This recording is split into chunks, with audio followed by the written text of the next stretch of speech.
Hi students,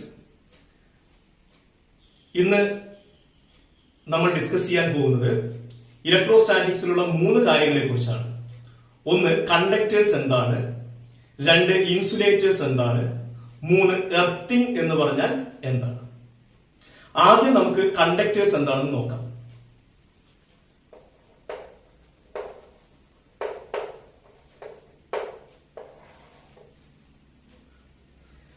നിങ്ങൾ ചെറിയ ക്ലാസ്സിൽ പഠിച്ചിട്ടുണ്ട് കണ്ടക്ടേഴ്സ് അഥവാ ചാലകങ്ങൾ. കറണ്ടിനെ വളരെ എളുപ്പത്തിൽ കടത്തിവിടുന്ന വസ്തുക്കളാണ് കണ്ടക്ടേഴ്സ്. അങ്ങനെ കറണ്ട് വളരെ എളുപ്പത്തിൽ കടത്തിവിടാൻ കണ്ടക്ടേഴ്സിനെ സഹായിക്കുന്നത് അതിൽ വളരെയധികം ഫ്രീ ഇലക്ട്രോൺസ് ഉള്ളത് കൊണ്ടാണ്. ഓക്കെ, ഈ കാര്യങ്ങൾ നിങ്ങൾ ചെറിയ ക്ലാസ്സിൽ പഠിച്ചതാണ്. അതുപോലെ കണ്ടക്ടേഴ്സിനുള്ള എക്സാമ്പിൾസും നിങ്ങൾക്കറിയാം. All metals are good conductors. എല്ലാ മെറ്റൽസും ഗുഡ് കണ്ടക്ടേഴ്സ് ആണ്. ഹ്യൂമൻ ബോഡി, മനുഷ്യ ശരീരം എന്താണ്? ഗുഡ് കണ്ടക്ടറാണ്. ഇതൊക്കെ നിങ്ങൾ പഠിച്ചതാണ്.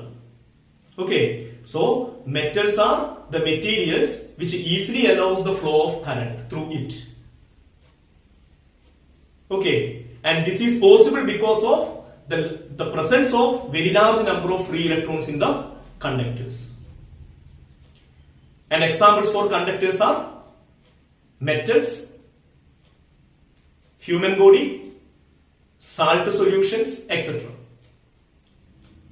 ഓക്കെ, ഇതൊക്കെ നിങ്ങൾക്ക് ചെറിയ ക്ലാസ്സിൽ അറിയാം. ഏറ്റവും നല്ല കണ്ടക്ടർ ഏതാണെന്ന് ചോദിച്ചാൽ നിങ്ങൾക്കറിയാം, സിൽവർ ആണ് ഏറ്റവും നല്ല കണ്ടക്ടർ. ഓക്കെ, പക്ഷേ ഞാൻ നിങ്ങൾക്ക് ഒരു പുതിയൊരു പോയിന്റ് പറഞ്ഞു തരാൻ പോവുകയാണ്. എന്താണെന്ന് ചോദിച്ചാൽ, കണ്ടക്ടേഴ്സിൽ ഫ്രീ ഇലക്ട്രോൺസ് വളരെയധികം ഉള്ളത് കൊണ്ട് നിങ്ങൾ ആ കണ്ടക്ടറിന് എക്സസ് ആയിട്ട് ചാർജ് കൊടുക്കുകയാണെങ്കിൽ ആ ചാർജുകൾ ആ കണ്ടക്ടറിന്റെ സർഫസിൽ ഡിസ്ട്രിബ്യൂട്ട് ചെയ്യപ്പെടുന്നു. എങ്ങനെ ഡിസ്ട്രിബ്യൂട്ട് ചെയ്യപ്പെടുന്നു? ആ കണ്ടക്ടറിന്റെ എല്ലാ പോയിന്റുകളിലും പൊട്ടൻഷ്യൽ തുല്യമാകുന്ന രീതിയിൽ ഡിസ്ട്രിബ്യൂട്ട് ചെയ്യപ്പെടുന്നു. മനസ്സിലായോ? ഒന്നുകൂടി ഞാൻ ക്ലിയർ ആക്കാം. ഇതൊരു കണ്ടക്ടർ ആണെന്ന് വിചാരിക്കൂ. നിങ്ങൾക്കറിയാം, ഈ കണ്ടക്ടറിൽ കുറെ അധികം ഫ്രീ ഇലക്ട്രോണുകൾ ഉണ്ട്. ഈ ഫ്രീ ഇലക്ട്രോണുകൾ ഒരു സ്ഥലത്ത് നിൽക്കുന്നതല്ല. ആ ഫ്രീ ഇലക്ട്രോണുകൾ എന്ത് ചെയ്യുന്നു? റാൻഡമായി മൂവ് ചെയ്യുന്നു. ഗ്യാസിനെ പോലെ റാൻഡമായിട്ട് എന്ത് ചെയ്യുന്നു? മൂവ് ചെയ്യുന്നവയാണ് ഫ്രീ ഇലക്ട്രോണുകൾ. പക്ഷെ അതിന് ഈ കണ്ടക്ടറിന്റെ ഉള്ളിൽ മാത്രമേ മൂവ് ചെയ്യാൻ പറ്റുള്ളൂ, പുറത്തേക്ക് പോകാൻ പറ്റില്ല. മനസ്സിലായോ? ഈ കണ്ടക്ടറിലേക്ക് ഞാൻ ചാർജ് കൊടുക്കുന്നു. ഫോർ എക്സാമ്പിൾ, ഞാൻ കുറച്ച് പോസിറ്റീവ് ചാർജ് കൊടുക്കുന്നു എന്ന് വിചാരിക്കുക. അങ്ങനെ പോസിറ്റീവ് ചാർജ് കൊടുത്താൽ ആ ചാർജുകൾ എവിടെ ഡിസ്ട്രിബ്യൂട്ട് ചെയ്യപ്പെടുന്നു? ഈ കണ്ടക്ടറിന്റെ സർഫസിൽ ഡിസ്ട്രിബ്യൂട്ട് ചെയ്യപ്പെടുന്നു. ഇങ്ങനെ സർഫസിൽ ഡിസ്ട്രിബ്യൂട്ട് ചെയ്യപ്പെടുന്നു. ഓക്കെ, എങ്ങനെ? പൊട്ടൻഷ്യൽ തുല്യമാകുന്ന രീതിയിൽ, കണ്ടക്ടറിന്റെ എല്ലാ പോയിന്റിലും പൊട്ടൻഷ്യൽ തുല്യമാകുന്ന രീതിയിലാണ് ചാർജുകൾ ഇതിന്റെ സർഫസിൽ ഡിസ്ട്രിബ്യൂട്ട് ചെയ്യപ്പെടുന്നത്. എന്ന് പറഞ്ഞാൽ ഈ കണ്ടക്ടറിന്റെ ഈ പോയിന്റിലുള്ള പൊട്ടൻഷ്യൽ 2 വോൾട്ട് ആണ് എങ്കിൽ ഈ പോയിന്റിലുള്ള പൊട്ടൻഷ്യലും 2 വോൾട്ട് ആയിരിക്കും. ഈ പോയിന്റിലുള്ള പൊട്ടൻഷ്യലും 2 വോൾട്ട് ആയിരിക്കും. ഈ പോയിന്റിലുള്ള പൊട്ടൻഷ്യൽ 2 വോൾട്ട് ആയിരിക്കും. ഇതിന്റെ ഉള്ളിൽ ഏത് പോയിന്റ് എടുത്താലും ആ പോയിന്റുകളിലൊക്കെ പൊട്ടൻഷ്യൽ എന്തായിരിക്കും? 2 വോൾട്ട് ആയിരിക്കും. ഇങ്ങനെ പൊട്ടൻഷ്യൽ കണ്ടക്ടറിന്റെ എല്ലാ ഭാഗത്തും തുല്യമാകുന്ന രീതിയിൽ ചാർജ് എന്ത് ചെയ്യപ്പെടുന്നു? അതിന്റെ ഉപരിതലത്തിൽ, സർഫസിൽ ഡിസ്ട്രിബ്യൂട്ട് ചെയ്യപ്പെടുന്നു. ഇതാണ് കണ്ടക്ടറിന്റെ പ്രോപ്പർട്ടി. മനസ്സിലായോ? This is very very important. നല്ല പോലെ മനസ്സിലാക്കുക. ഓക്കെ, ഇനി വേണമെങ്കിൽ നിങ്ങൾക്ക് ചോദിക്കാം, എന്തുകൊണ്ടാണ് ഇങ്ങനെ ഡിസ്ട്രിബ്യൂട്ട് ചെയ്യുന്നത് എന്ന് ചോദിക്കാം. അതിന് കാരണം എന്താണെന്ന് ചോദിച്ചാൽ, ഉദാഹരണത്തിന് ഈ കണ്ടക്ടറിന് ഞാൻ എന്ത് ചെയ്യുന്നു? -2e ചാർജ് കൊടുത്തു എന്ന് വിചാരിക്കുക. -2e എന്ന് പറയുമ്പോൾ 2 ഇലക്ട്രോണുകളെ കൊടുത്തു എന്ന് വിചാരിക്കുക. അങ്ങനെയാണെങ്കിൽ എന്ത് ചെയ്യുന്നറിയോ? ആ ഇലക്ട്രോണുകൾ ഇവിടെ എത്തിയാൽ ആ 2 ഇലക്ട്രോണുകൾ പരസ്പരം എന്ത് ചെയ്യും? റിപ്പൽ ചെയ്യും, അല്ലെ? അപ്പൊ ഇവ തമ്മിൽ വികർഷിക്കുന്ന സമയത്ത് അത് രണ്ടും അടുത്താണ് നിൽക്കുക, വളരെ ദൂരെയാണ് നിൽക്കേണ്ടത്? വളരെ ദൂരെ നിൽക്കണം. അപ്പോൾ ഇവിടെ ഈ നെഗറ്റീവ് ചാർജ് വളരെ ദൂരെ നിൽക്കുന്നു, ഈ നെഗറ്റീവ് ചാർജ് വളരെ ദൂരെ നിൽക്കുന്നു. അപ്പൊ ഈ ഇലക്ട്രോണുകൾക്ക് പോകാൻ പറ്റുന്ന മാക്സിമം ഡിസ്റ്റൻസ് എവിടെയാണ്? ഈ സർഫസ് വരെയാണ്. അതുകൊണ്ട് ഈ ഇലക്ട്രോണുകൾ എന്ത് ചെയ്യുന്നു? സർഫസിൽ വന്ന് നിൽക്കുന്നു. ഇനി 4 ഇലക്ട്രോണുകളാണ് കൊടുക്കുന്നതെങ്കിലോ ആ ഇലക്ട്രോണുകൾ എന്ത് ചെയ്യുന്നു? ഇങ്ങനെ ഡിസ്ട്രിബ്യൂട്ട് ചെയ്യപ്പെടുന്നു. വീണ്ടും ചാർജ് കൊടുക്കുകയാണെങ്കിലോ അവ ഇങ്ങനെ ഡിസ്ട്രിബ്യൂട്ട് ചെയ്യപ്പെടുന്നു, ഇങ്ങനെ ഡിസ്ട്രിബ്യൂട്ട് ചെയ്യുന്നു. അപ്പൊ ഇവിടെയുള്ള നെഗറ്റീവ് ചാർജുകൾ എന്ത് ചെയ്യുന്നു? ഈ ഉപരിതലത്തിൽ ഡിസ്ട്രിബ്യൂട്ട് ചെയ്യപ്പെടുന്നു. എങ്ങനെ? ഓരോ ചാർജിന്റെ മുകളിലുമുള്ള ഫോഴ്സ് 0 ആവുന്ന രീതിയിൽ, നെറ്റ് ഫോഴ്സ് 0 ആവുന്ന രീതിയിൽ അവ എന്ത് ചെയ്യപ്പെടുന്നു? സർഫസിൽ ഡിസ്ട്രിബ്യൂട്ട് ചെയ്യപ്പെടുന്നു എന്ന് പറയാം.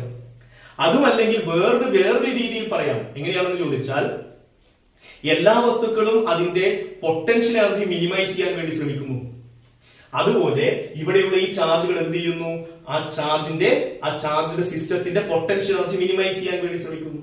അങ്ങനെ പൊട്ടൻഷ്യൽ എനർജി മിനിമൈസ് ചെയ്യണമെങ്കിൽ ഈ ചാർജുകൾ എന്ത് ചെയ്യണം? വളരെ ദൂരത്ത് ഡിസ്ട്രിബ്യൂട്ട് ചെയ്യപ്പെടണം. അതുകൊണ്ട് ഇവയെല്ലാം എന്ത് ചെയ്യുന്നു? ഈ ചാർജുകളൊക്കെ ഈ കണ്ടക്ടറിന്റെ സർഫസിൽ എന്ത് ചെയ്യുന്നു? ഡിസ്ട്രിബ്യൂട്ട് ചെയ്യപ്പെടുന്നു. ഇതാണ് കണ്ടക്ടറുമായി ബന്ധപ്പെടുന്ന പ്രധാനപ്പെട്ട പോയിന്റുകൾ. വളരെ കൃത്യമായി മനസ്സിലാക്കുക. ഓക്കെ, അടുത്തതായിട്ട് നമ്മൾ ഡിസ്കസ് ചെയ്യാൻ പോകുന്നത് ഇൻസുലേറ്ററിനെ കുറിച്ചാണ്. എന്താണ് ഇൻസുലേറ്റേഴ്സ്? നിങ്ങൾ ചെറിയ ക്ലാസ്സിൽ പഠിച്ചിട്ടുണ്ട്. ഇൻസുലേറ്റർ അഥവാ കുചാലകങ്ങൾ. കറണ്ടിനെ കടത്തിവിടാത്ത വസ്തുക്കളാണ് ഇൻസുലേറ്റേഴ്സ്. അത് കറണ്ട് കടത്തിവിടാത്തതിന് കാരണം അതിൽ എന്തില്ലാത്തത് കൊണ്ടാണ്? ഫ്രീ ഇലക്ട്രോണുകൾ ഇല്ലാത്തത് കൊണ്ടാണ്, അല്ലെങ്കിൽ ഫ്രീ ഇലക്ട്രോണുകളുടെ എണ്ണം വളരെ വളരെ വളരെ കുറവായത് കൊണ്ടാണ്. ഇതൊക്കെ നിങ്ങൾ ചെറിയ ക്ലാസ്സിൽ പഠിച്ചതാണ്. കൂടാതെ ഇതിന്റെ ഉദാഹരണങ്ങൾ നിങ്ങൾക്കറിയാം. Plastic, ebonite, mica, glass, porcelain, pure water, ഇതൊക്കെ എന്താണ്? ഇൻസുലേറ്റേഴ്സ് ആണ്. ഓക്കെ, ഇവിടെയും ഞാനൊരു പുതിയ പോയിന്റ് നിങ്ങൾക്ക് പറഞ്ഞു തരാൻ പോവുകയാണ്. എന്താണെന്ന് ചോദിച്ചാൽ, ഇൻസുലേറ്ററിൽ ഫ്രീ ഇലക്ട്രോണുകൾ ഇല്ല. അങ്ങനെ ഫ്രീ ഇലക്ട്രോൺ ഇല്ലാത്തത് കൊണ്ട് ഇതിനൊരു പ്രത്യേക സ്വഭാവമുണ്ട്. ഫ്രീ ഇലക്ട്രോൺ ഉള്ളത് കൊണ്ടാണ് കണ്ടക്ടറിന് ഈ ഒരു പ്രത്യേക സ്വഭാവം. ഫ്രീ ഇലക്ട്രോൺസ് ഇല്ലാത്തത് കൊണ്ട് ഇതിനൊരു സ്വഭാവമുണ്ട്. എന്താണെന്ന് അറിയുമോ? ഇത് ഒരു ഇൻസുലേറ്റർ ആണെന്ന് വിചാരിക്കുക. ഓക്കെ, ഇൻസുലേറ്ററിൽ എന്തില്ല? ഫ്രീ ഇലക്ട്രോൺസ് ഇല്ല എന്ന് നമ്മൾ പറഞ്ഞു. ഓക്കെ, ഇനി നമുക്ക് ഈ ഇൻസുലേറ്ററിന് ഒരു ചാർജ് കൊടുക്കുന്നതായിട്ട് വിചാരിക്കുക. ഒരു പോസിറ്റീവ് ചാർജ് കൊടുക്കുന്നു. എന്താണ് സംഭവിക്കുക? നിങ്ങൾ ഈ ഇൻസുലേറ്ററിന്റെ ഈ ഒരു പോയിന്റിൽ ഒരു പോസിറ്റീവ് ചാർജ് കൊടുക്കുകയാണെന്ന് വിചാരിക്കുക. അങ്ങനെ പോസിറ്റീവ് ചാർജ് കൊടുത്താൽ ഇതിൽ ഫ്രീ ഇലക്ട്രോൺസ് ഇല്ലാത്തത് കൊണ്ട് ഈ പോസിറ്റീവ് ചാർജ് എവിടെയാണോ നമ്മൾ കൊടുക്കുന്നത് ആ പോയിന്റിൽ തന്നെ നിൽക്കും. അവിടുന്ന് വേറൊരു പോയിന്റിലേക്ക് അത് മൂവ് ചെയ്യില്ല. മനസ്സിലായോ? That is the charge given on to the insulator is stay at that point. It does not move. മനസ്സിലായോ? ഓക്കെ, അപ്പൊ ഇതാണ് എന്തിന്റെ സ്വഭാവം എന്ന് പറയുന്നത്? ഇൻസുലേറ്ററിന്റെ സ്വഭാവം. കണ്ടക്ടറിന്റെ സ്വഭാവത്തിന് നേരെ വിപരീതമാണ്. കണ്ടക്ടേഴ്സിൽ ഫ്രീ ഇലക്ട്രോൺസ് ഉള്ളത് കൊണ്ട് കൊടുക്കുന്ന ചാർജ് മുഴുവൻ അതിന്റെ സർഫസിൽ എന്ത് ചെയ്യുന്നു? ഡിസ്ട്രിബ്യൂട്ട് ചെയ്യപ്പെടുന്നു. പക്ഷേ ഇൻസുലേറ്ററിൽ എവിടെയാണോ നിങ്ങൾ ചാർജ് കൊടുക്കുന്നത് അത് ആ പോയിന്റിൽ തന്നെ നിൽക്കുന്നു. അതുകൊണ്ട് നിങ്ങൾക്ക് ആ ചാർജിനെ സ്റ്റാറ്റിക് ചാർജ് എന്ന് വിളിക്കാം. കാരണം അത് മൂവ് ചെയ്യുന്നില്ല. മനസ്സിലായോ? അപ്പൊ കണ്ടക്ടറിന്റെ സ്വഭാവവും ഇൻസുലേറ്ററിന്റെ സ്വഭാവവും എൻറ്റയർലി ഡിഫറെന്റ് ആണ്.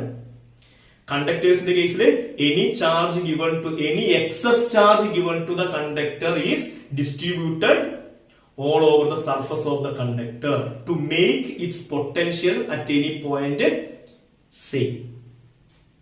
Insulator ആണെങ്കിൽ because of the absence of free electrons, the charge given to a point on the insulator stay there. മനസ്സിലായോ? So these are very very important. Okay.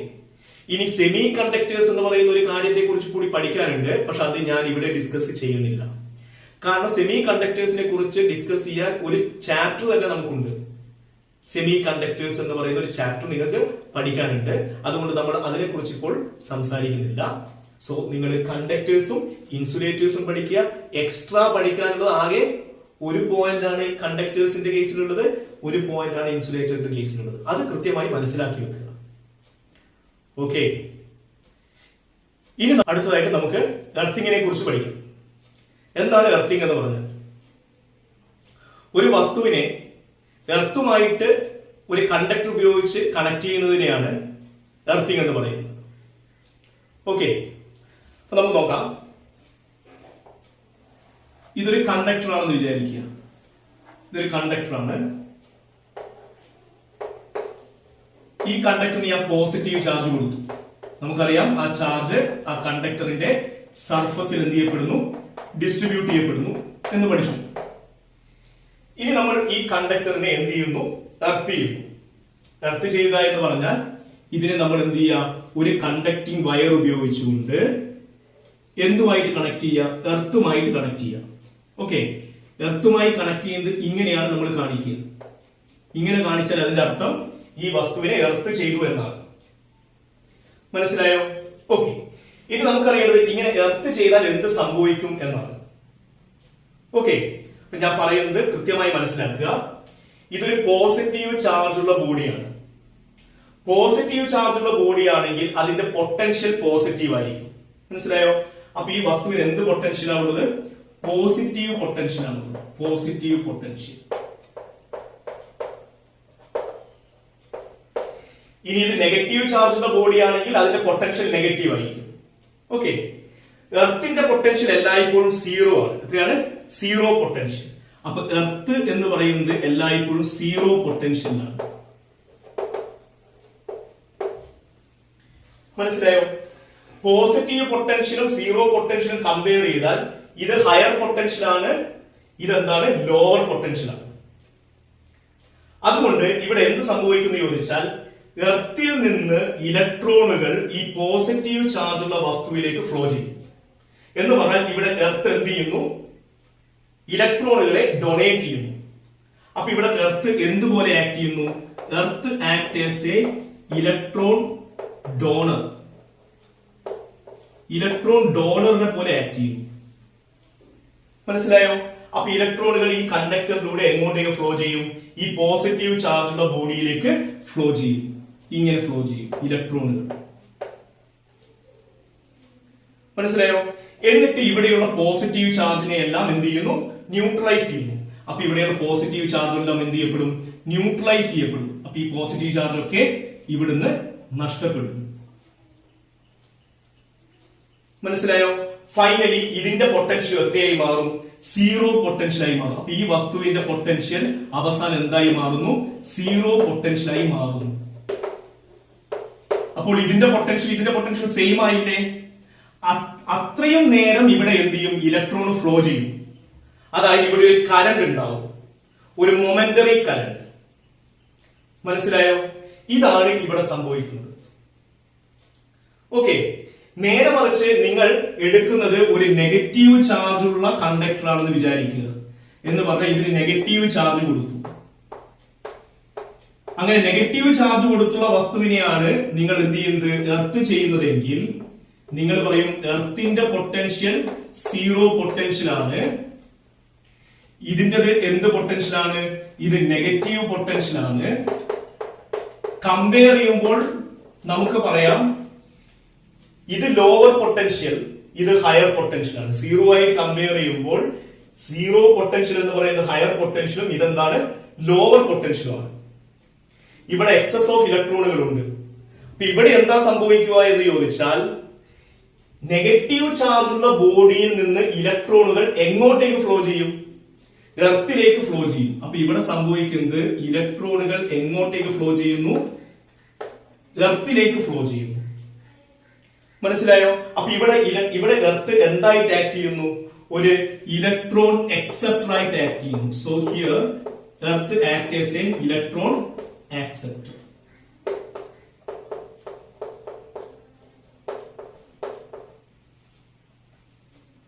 മനസ്സിലായോ? എന്നിട്ട് ഇവിടെയുള്ള എന്ത് ചെയ്യുന്നു? നെഗറ്റീവ് ചാർജുകളൊക്കെ ഇല്ലാതാവുന്നു. അപ്പോൾ ഇത് എന്ത് പൊട്ടൻഷ്യലായി മാറും? ഫൈനലി ഇതിന്റെ പൊട്ടൻഷ്യൽ എന്തായി മാറി? സീറോ പൊട്ടൻഷ്യലായി മാറി. അത്രയും നേരം ഇവിടെ എന്ത് ചെയ്യും? ഇലക്ട്രോൺ എന്ത് ചെയ്യപ്പെടുന്നു? എർത്തിലേക്ക് ഫ്ലോ ചെയ്യുന്നു. അപ്പോഴും അവിടെ എന്തുണ്ടാവും? ഒരു മൊമെന്ററി കറന്റ് ഉണ്ടാവും. മനസ്സിലായോ? ഓക്കെ, ഇതാണ് എർത്തിങ് എന്ന് പറയുന്നത്. മനസ്സിലായോ? ഓക്കെ, അപ്പൊ കണ്ടക്ടറിനെ നിങ്ങൾ എർത്തുമായി കണക്ട് ചെയ്താൽ പോസിറ്റീവ് ചാർജ് ഉള്ള കണ്ടക്ടർ ആണെങ്കിൽ എർത്തിൽ നിന്ന് ഇലക്ട്രോണുകൾ പോസിറ്റീവ് ചാർജ് ഉള്ള ബോഡിയിലേക്ക് പോയി അവിടെയുള്ള പോസിറ്റീവ് ചാർജിനെ മുഴുവൻ എന്ത് ചെയ്യുന്നു? ന്യൂട്രലൈസ് ചെയ്യുന്നു. അത്രയും നേരം അവിടെ എന്തുണ്ടാവുന്നു? ഒരു മൊമെന്ററി കറന്റ് ഉണ്ടാവുന്നു. നെഗറ്റീവ് ചാർജ് ഉള്ള ഒരു കണ്ടക്ടറിനെയാണ് നിങ്ങൾ എർത്ത് ചെയ്യുന്നതെങ്കിൽ നെഗറ്റീവ് ചാർജ് ഉള്ള ബോഡിയിൽ നിന്ന് ഇലക്ട്രോണുകൾ എർത്തിലേക്ക് ഫ്ലോ ചെയ്യുന്നു. മനസ്സിലായോ? ഓക്കെ, എന്നിട്ട് ഇവിടെയുള്ള ചാർജുകൾ മുഴുവൻ എന്ത് ചെയ്യുന്നു? ന്യൂട്രലൈസ് ചെയ്യപ്പെടുന്നു, ഇല്ലാതാവുന്നു. ഓക്കെ, ഒരു കേസിൽ ഇലക്ട്രോൺ ഡോണറായിട്ട് എർത്ത് ആക്ട് ചെയ്യുന്നു, മറ്റൊരു കേസിൽ എർത്ത് എന്ന് പറയുന്നത് ഇലക്ട്രോൺ അക്സെപ്റ്റർ ആയിട്ട് ആക്ട് ചെയ്യുന്നു. So earth actors A electron bank, ഒരു ബാങ്ക് പോലെയാണ്, കൊടുക്കുകയും ചെയ്യും വാങ്ങുകയും ചെയ്യും. മനസ്സിലായില്ലേ? അപ്പോൾ ഇതാണ് എർത്തിങ്.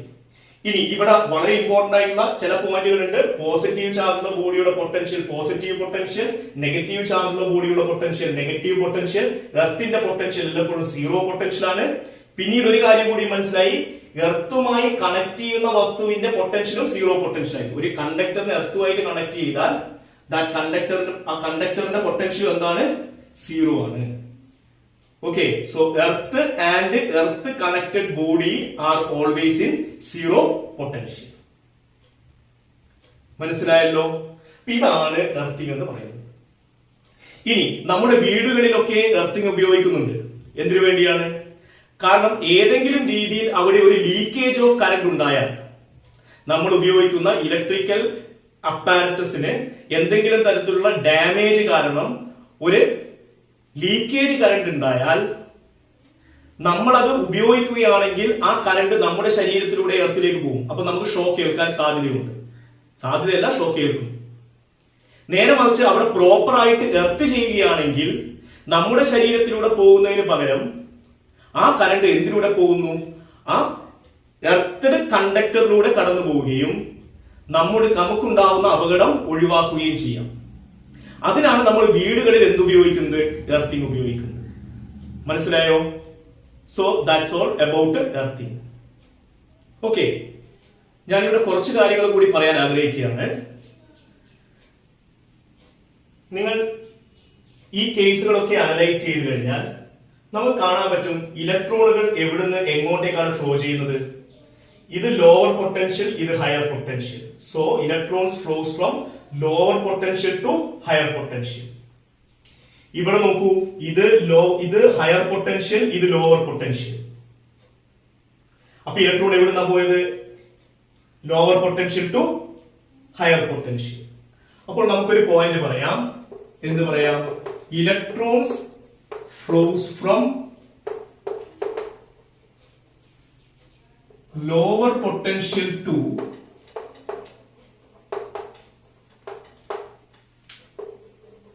higher potential.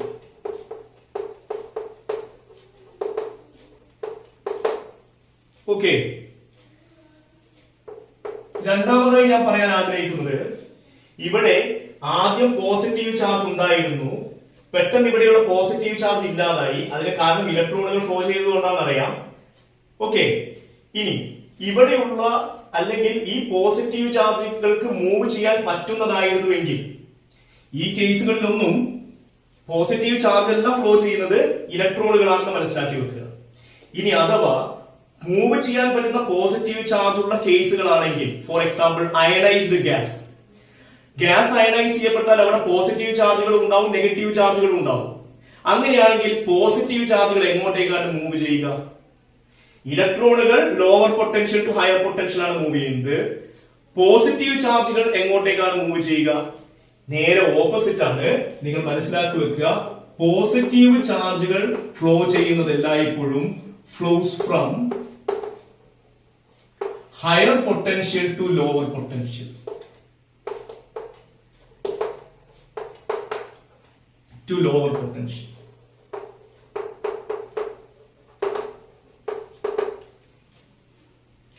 മനസ്സിലായോ? ഓക്കെ. ഇനി മൂന്നാമതായിട്ട് ഞാൻ പറയുന്നത് ഈ പറഞ്ഞ കേസുകളെല്ലാം കണ്ടക്ടേഴ്സിന്റെ കേസാണ് പറഞ്ഞത്. ഇനി നിങ്ങൾക്ക് തരുന്നത് ഒരു ഇൻസുലേറ്റർ ആണെങ്കിലോ, ഞാൻ ഈ കണ്ടക്ടറിന് പകരം ഞാൻ ഒരു ഇൻസുലേറ്റർ എടുക്കുന്നു. ഇതൊരു ഇൻസുലേറ്റർ ആണെന്ന് വിചാരിക്കുന്നു. ഈ ഇൻസുലേറ്ററിന് ഞാൻ ചാർജ് കൊടുത്തു. ഇതിന് മൊത്തത്തിൽ ഞാൻ ഇതിന് മുഴുവനായിട്ട് ഞാൻ എന്ത് ചെയ്തു? നെഗറ്റീവ് ചാർജ് കൊടുത്തു എന്ന് വിചാരിക്കുക.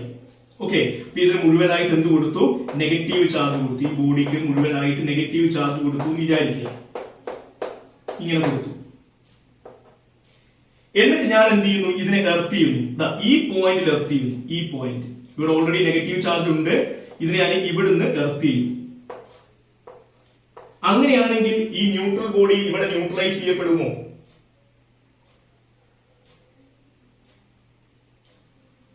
ഇങ്ങനെ കണക്ട് ചെയ്താൽ ഈ ഇൻസുലേറ്റർ ഇവിടെ ന്യൂട്രലൈസ് ചെയ്യപ്പെടുമോ? ഒരിക്കലും ന്യൂട്രലൈസ് ചെയ്യപ്പെടില്ല. കാരണം എന്താണെന്ന് ചോദിച്ചാൽ ഇവിടെയുള്ള കേസിൽ എന്താണ്? മൂവ് ചെയ്യുന്ന ചാർജുകളില്ല, ഫ്രീ ഇലക്ട്രോൺസുകളില്ല. അതുകൊണ്ട് ഇത് ന്യൂട്രലൈസ് ചെയ്യപ്പെടില്ല. ചിലപ്പോൾ ഇവിടെ നേരത്തെ ഉണ്ടായിരുന്ന ഇലക്ട്രോൺ എന്ത് ചെയ്യപ്പെട്ടേക്കാം? ന്യൂട്രലൈസ് ചെയ്യപ്പെട്ടേക്കാം. പക്ഷേ ഇത് മുഴുവനായിട്ട് എന്ത് ചെയ്യില്ല? വളരെ പെട്ടെന്നൊന്നും ന്യൂട്രലൈസ് ചെയ്യപ്പെടില്ല. മനസ്സിലായോ? ചിലപ്പോൾ നിങ്ങൾക്ക് ഇങ്ങനെ ഒരു ക്വസ്റ്റ്യൻ ചോദിച്ചേക്കാം. അതായത് ഇവിടെയുള്ള കേസിൽ കറണ്ടിന്റെ ഡയറക്ഷൻ മാർക്ക് ചെയ്യാൻ വേണമെങ്കിൽ ചോദിക്കാം. അങ്ങനെ കറണ്ടിന്റെ ഡയറക്ഷൻ മാർക്ക് ചെയ്യാൻ ചോദിച്ചാൽ ഇലക്ട്രോൺ എങ്ങോട്ടേക്കാണോ പോകുന്നത് അതിന് നേരെ ഓപ്പോസിറ്റ് ഡയറക്ഷനിലായിരിക്കും കറണ്ട്. ഇവിടെ കറണ്ടിന്റെ ഡയറക്ഷൻ ഇലക്ട്രോണ് എർത്തിൽ നിന്ന് പോസിറ്റീവ് ചാർജുള്ള ബോഡിയിലേക്കാണ് എങ്കിൽ കറണ്ട് എന്ന് പറയുന്നത് നേരെ ഓപ്പോസിറ്റ് ഡയറക്ഷനിലായിരിക്കും. ഓക്കെ. അതുപോലെ ഇവിടെയും കറണ്ടിന്റെ ഡയറക്ഷൻ എന്ന് പറയുന്നത് ഇലക്ട്രോൺ മൂവ് ചെയ്യുന്നതിന് നേരെ ഓപ്പോസിറ്റ് ഡയറക്ഷനിലായിരിക്കും കറണ്ടിന്റെ ഡയറക്ഷൻ. മനസ്സിലായോ? ഇതൊരു മൊമെന്ററി കറണ്ട് ആണ് എന്ന് മനസ്സിലാക്കി വെക്കുക. ഓക്കെ. നമ്മൾ ഈ ക്ലാസ് ഇവിടെ നിർത്തുകയാണ്. ഇന്ന് പറഞ്ഞിരിക്കുന്ന പോയിന്റുകൾ എന്താണ്? കണ്ടക്ടേഴ്സ്, അതിന്റെ പ്രോപ്പർട്ടി പറഞ്ഞു. ഇൻസുലേറ്റർ, അതിന്റെ പ്രോപ്പർട്ടി പറഞ്ഞു. എന്താണ് എർത്തിങ് എന്ന് പറഞ്ഞു. കണ്ടക്ടറിനെ എർത്ത് ചെയ്താൽ എന്ത് സംഭവിക്കുന്നു? ഇൻസുലേറ്ററിനെ എർത്ത് ചെയ്താൽ എന്ത് സംഭവിക്കുന്നു? മനസ്സിലായല്ലോ? ഓക്കെ. ഇനി നിങ്ങൾക്ക് അടുത്ത വീഡിയോസ്, അടുത്ത ക്ലാസ്സുകൾ കേൾക്കണമെങ്കിൽ എന്റെ ഈ ചാനൽ സബ്സ്ക്രൈബ് ചെയ്യാം. ഓക്കെ. ബൈ.